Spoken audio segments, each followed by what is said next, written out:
We are here tonight celebrating all sorts of acts of great strength, fortitude, humility, and sacrifice. And now we are getting to the closure of the night, and it is my privilege and honor to be announcing the Doug Fields Award and its recipient, Jim Britz. Jim was my youth pastor, mentor, and colleague for 10 years.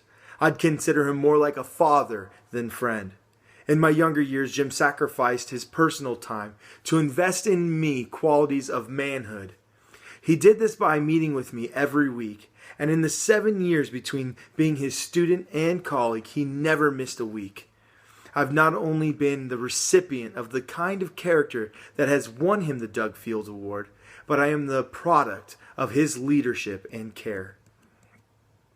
When Jim was in college, he was a film student, getting a degree in screenwriting from Biola. Not long into his senior year did Jim feel the call of servanthood on his heart. It was in the crucial year Jim decided to change his future plans and become a youth pastor. Many people around him said it was the perfect fit. He had always displayed the perfect balance of leadership, humility, and service the job would require.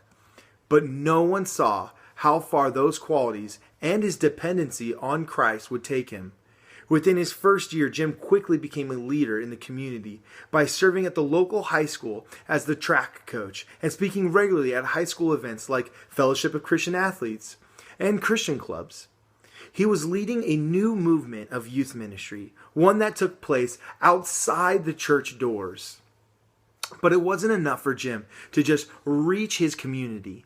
He felt a strong pull to do more with his life. He began to use education and job experience to pull together a feat that would rock our nation's youth. He began writing and producing a new style of Christian film that wouldn't sugarcoat the Christian's walk, but tackle real issues teens were facing that others were too afraid to talk about publicly. What was only meant to be used as a resource to help teens quickly became one of the best-selling Christian films of all time.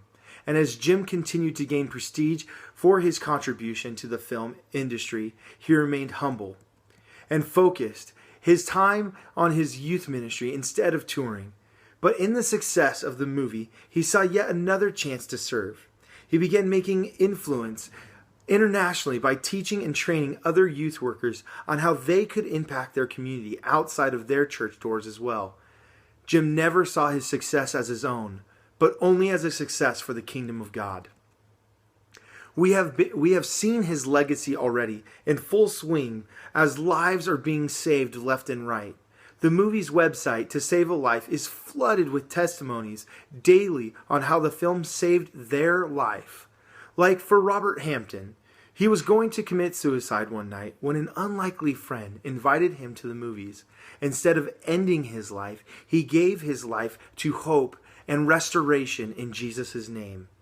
His work as a mentor to leaders, his influence is felt by church plants and growing Christian clubs in schools nationwide. The best way I can describe knowing Jim is that you feel as though you had just spent time with Jesus.